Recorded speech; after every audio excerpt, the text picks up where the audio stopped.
Dominick Cruz, the reigning defending UFC bantamweight champion. He successfully defended his title on June 4th in Inglewood, California against Urijah Faber. A fantastic performance, really put an exclamation point on that rivalry and distanced himself from his longtime rival, Uriah Faber. They went back and forth, and for a long time were sort of carrying the card and stealing all the headlines.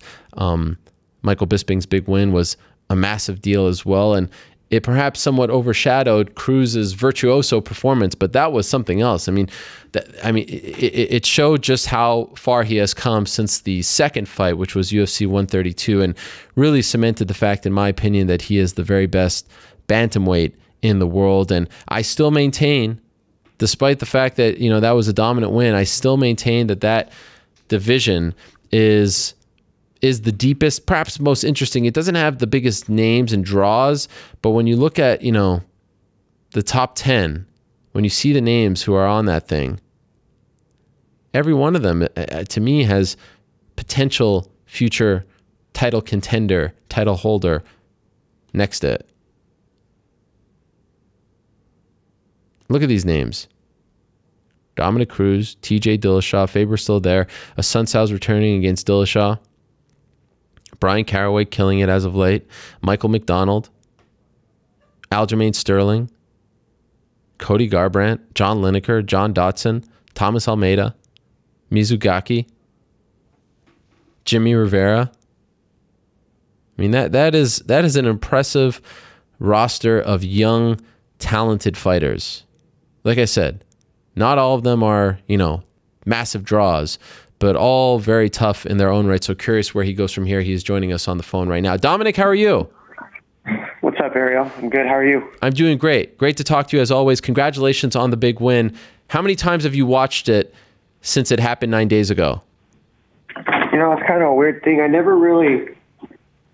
I mean, you'd think I'd watch that stuff a lot because I break down fights as an analyst and all that, but I'd have to say I probably watch my fights the least of anybody that I watch fights. Wow.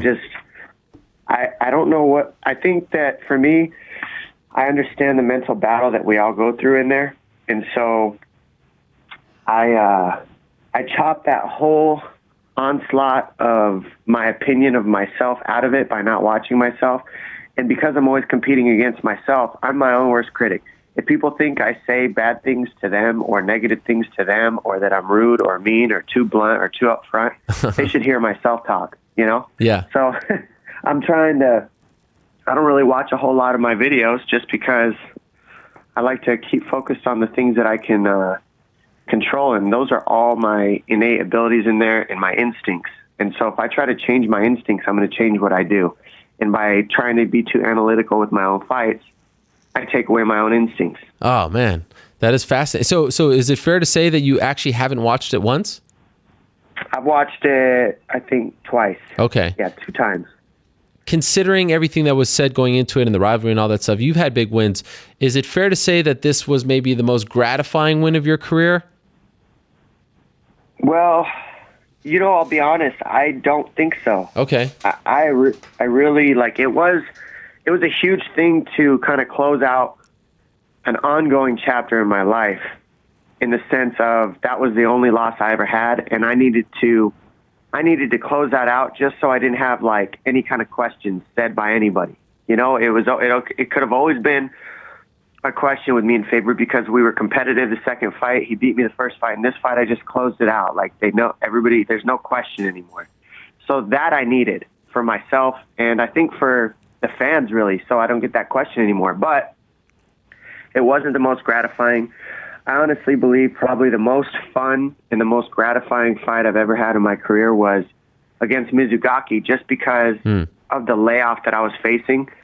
And I wasn't sure if I was ever going to do it again before that fight. And I went out there and shocked myself. And like I say it all the time, I believe that's why we do this. We don't, everybody says, oh, I want to have the belt and people will respect me and then I'll be in the rankings and all this and all that. But really, when you want all those things, all you're really looking for is to validate yourself, not get the validation from everybody else. And when I went out there and fought Mizugaki after 3.5 years off, I was able to teach myself something and validate my own thoughts of myself and make sure that I knew that I can compete and be there. And that was like winning 5 titles for me. Wow. So at this point, can you fairly, can you fairly confidently say that you'll never fight this man again? Like, do you think that was really it? No more? I mean, I think that there's no reason to have to fight him again. We did 3 fights. Yeah. I beat him 2 out of 3 times, and this last one wasn't close at all. So I don't see the reason. I've also faced Benavidez twice, So I've had these rematch scenarios, and that's why you do 3 of them. And fighting somebody 2-3 times is never an easy thing. So that's why they do it 3 times, to see who can come out on top. We did that. I feel like that's done. Do you have a theory as to why it was much less of a closer fight this time around than the second fight at UFC 132? Why has the gap gotten a lot bigger between you and Uriah? Well, I mean, I have my understanding of the reasons, and then everybody else has their own opinions. That's the crazy thing about this world today, is everybody has an opinion. Sure, but I'm curious about yours. But yeah, since you're asking me about mine, I've said it in all the interviews before that I didn't have to beat Faber because he's already been beating himself for years. I mean, I think that he's an extremely good fighter, and I think in any scenario, he's still top 3 in the division, even with how the division's lined up now. Yeah. So he's one of the best in the world at this weight class. I mean, he doesn't lose 3-round fights, and he's good, So I knew he was talented, but I know that his ego and the fact that he's unwilling to face the things that have lost him, those 8 fights before this last fight that I fought him, he's unwilling to face. He's unwilling to take responsibility for the reasons he lost. And all you hear are the things he did right in those fights and how he survived in those fights, rather than what he could have done better and give kudos to the people that beat him. His own ego won't allow him to do that. He's a positive thinker. And as positive thinkers, I understand that. But at a certain extent, you can't lie to yourself just to be positive. And I felt like his ego won't allow him to tell the truth to himself. He'll always make up an excuse. He'll always say why he's better than that if they fought again next time. How he got lucky, how his thumb was up when he was knocked out. That you're not really admitting your loss, which means you're not really learning from it. If you don't learn from your losses, you can't grow. And it's hard to grow if you're not learning. One thing that came up after the fight, a lot of people focusing on the way you breathe in your fights, and they were saying, oh, this is an example of Dominick being gassed out or tired, something like that. But that seems to be a strategy that you use in your fights, right? That couldn't be further from the truth. Your emphatic breaths that you take before you unleash a barrage, right? Correct. I mean, you can look through all my fights, Ariel, and see that I do that. It's not a new thing. I think that when people are watching me, they're trying to figure out all these little chinks and things that I could be doing wrong, or that they can critique because it's different. But me being different is what's made me successful. So instead of saying that I look tired, why don't you say maybe everybody should be taking deeper breaths in their fights to breathe better? Because I never get tired in these fights. I never stop coming. I never stop throwing. And if I got tired, I'd probably take more damage, and that would help out my opponents. But I don't get tired. That's a recovery system that I use. And I'm bringing my heart rate down as fast as physically possible by taking those big, deep breaths. And that's exactly all I'm doing, is bringing my heart rate down, not up. Did you guys speak afterwards? Did you have a moment? Do you feel like everything's kind of squashed between you two? Do you even care? I'm wondering if you talked at all behind the scenes. He just did the normal Faber talk, which is, the thing with Faber that after a while is he'll pretend he's your friend for a moment to get you to let down your guard. Once you let down your guard, he'll make sure he uses whatever he gets you to say in media or promotion in another event, or to hit you while your hands are down. So he was cool. He was normal Faber, but none of it's real. He tricks everybody into thinking he's a nice guy, but all he's doing is getting you to let your guard down. Once you let your guard down with him and let him in, he thinks that he has like the big brother over you. He thinks that he has a mental aspect over you. So I just listen to Faber, let him talk, let him say what he wants to say. I don't hate the guy. We got that done. I fought him. It's done. It's good. I got no issues with him. I mean, I'm moving on with my career, and I'm happy I'm moving on with my career. I just know the truth behind that guy. I've known him too long not to. So speaking of moving on, I know it was just 9 days ago, but any talk yet about who could be next for you? No, I need to sit down. I haven't talked to Shelby or Dana or Lorenzo or anything. Okay. It's been a week, Yeah. since Saturday. I mean, Saturday was a week, but right now I'm just, I haven't even gone on a vacation or nothing like that. I'm getting ready to go to the lake soon. That'll be fun. But other than that, I'm just, I'm doing my water workouts, and I'm just working on this left plantar fasciitis foot. Yeah. Try to get that 100%, and then just focus on, big fights. I want the big fights, Ariel. I've been a world champion in this sport for a long time. I left, came back, and became a world champion again. I don't need anything except these big fights. I've been fighting for so long against the best guys in the world. I want these big fights that people want to see, that are going to pay the big money. So what comes to mind? What's a big fight right now for you? Well, that's a solid question, but that's something that I have to wait, and see where the division goes. We got a lot of guys. 135 is looking amazing right now. Yeah. The whole division is stacked.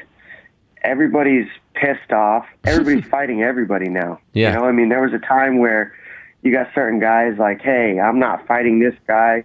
He's my teammate. Well, how are you supposed to be the best in the world if you're unwilling to fight certain people? But right now we got Dillashaw fighting us and Sal. We got Caraway beating Sterling. McDonald's fighting Lineker. And, Cody's the number 7 guy, and he just beat the number 10 guy.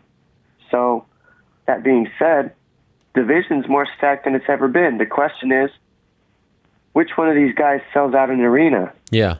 Which one of these guys does everybody want to see fight? Are they chomping at the bit to see any of these guys get in the ring and fight? Will they fill up a stadium to come watch any of those gentlemen fight? I don't know, but I think that a lot of people would definitely come to watch me. Either they want to see me lose or they want to see me win, and I know that I can do that. So question is, who of these people that I can fight next brings something to the table for me more than I make them famous? What happened between you and Cody in Inglewood? Was there a bit of an altercation? You guys were staring each other down. He was talking about this on a podcast. Was there something that happened there? No, those guys, first of all, it's an alpha male podcast, so they're talking about themselves, and they're always promoting themselves. That's what it's for. And then he just did the same thing that Faber did after I fought TJ Dillashaw. He's taking, his manager's approach, which Faber is his manager / training partner. He collects money off promoting Cody Garbrandt. He collects money off promoting Paige Van Zandt. He collects money off promoting Benavidez when he's with them, TJ Dillashaw, Chad Mendez, and half those guys left because they were tired of riding the coattails of Faber. So Cody hasn't gotten tired of that yet. He's using the coattails of Faber, and Faber's promoting him because he collects a percentage off promoting him, and they're promoting this guy on their podcast because it benefits Team Alpha. Failed to promote him on their podcast. It's all just politics because they want their promotion, and they want, Faber wants that money by pushing his own teammates up there. I've been facing these guys since the beginning of my career. I said it a long time ago in one of my interviews that I chop one head off and another one just pops right back up. Those guys are never going to stop hating me. They're never going to stop wanting to beat me. And Faber's going to keep promoting these guys because he collects a percentage off promoting these guys. So to me, it was just normal Team Alpha failed business. Them talking, trying to skip positions in the line. The way I see it is just get in line, man. Beat somebody that's ranked in the top 3, That's how I feel about those guys, any of those guys. And don't try to talk your way to the front of the line. Just fight and win. It feels to me like the winner of Dillashaw and Asuncao will be the front runner. Does a fight against either of them interest you at this point? And do you want to fight again in 2016? Yeah, I don't pick fights. I never have. And that's not what I'm trying to say here. What I'm saying is I want these guys to fight and do what you're saying, which is be ranked and get in the right position, sell some tickets, make people want to see you fight. Yeah. Like sell something out. We talk about Dillashaw and Barral fighting, they fought 2 times and had some of the worst ticket sales ever in the history of 135 pounds. They no one showed up for their fight. And then, really, you're talking about Dillashaw Sunsao being up next. I mean, Caraway's beaten how many in a row, and he just beat a guy that that said he was going to beat me, which is Sterling. Mm-hmm. I mean, I've been called out 6 different times in the past month, Ariel. It's everybody's job to try to call out the champion. That's the easy part. The hard part is fighting to deserve it, in the sense of beating the best guys in the division to challenge yourself, so you think that when you get in there with me, you're actually prepared for it, and you just didn't talk like you're prepared for it. Because those are 2 completely different things when you're facing me. The last time we saw you back in January, you were coming off the layoff. You talked about how you were just trying to get back to, fighting shape. And, when Uriah was talking about your physique, you were just saying, like, look, I was trying to get back. Now this fight, now that it's over, is this the closest to 100%? You look to be in tremendous shape. You fought amazingly. Is this the closest to 100% that you've been since before all the knee injuries, started? Or do you feel like you're not quite there just yet?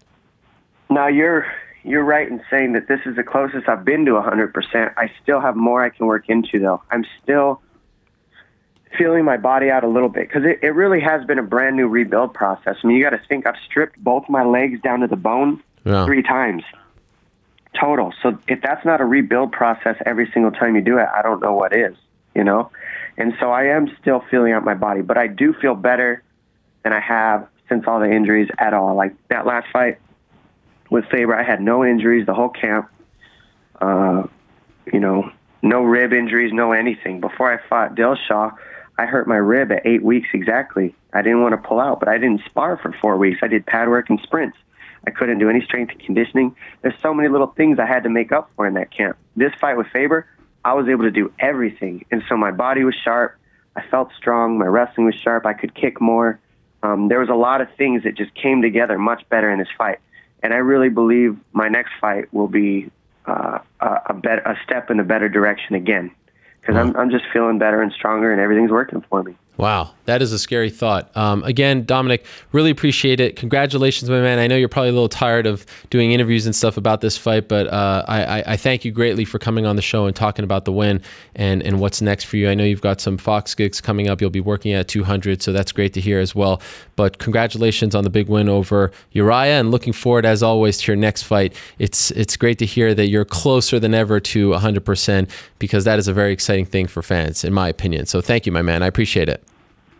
Thanks, Ariel, and glad to hear you interviewing me again. Keep up the good work. Always, my man. Thank you so much. I appreciate it. There he is, Dominick Cruz, the reigning, defending UFC bantamweight champion, stopping by. What a great win for him on Saturday, June 4th in Inglewood, California. He has, it's interesting to hear him talking about connecting with people and having people care about him and having people want to buy tickets to watch him fight and selling out arenas. Something has changed in Dominick Cruz. People all of a sudden, maybe it's being on Fox, maybe it's just being himself. Something has definitely changed, and people are willing to do that when it comes to Dominick Cruz. It's a beautiful thing to see, and he deserves it very much.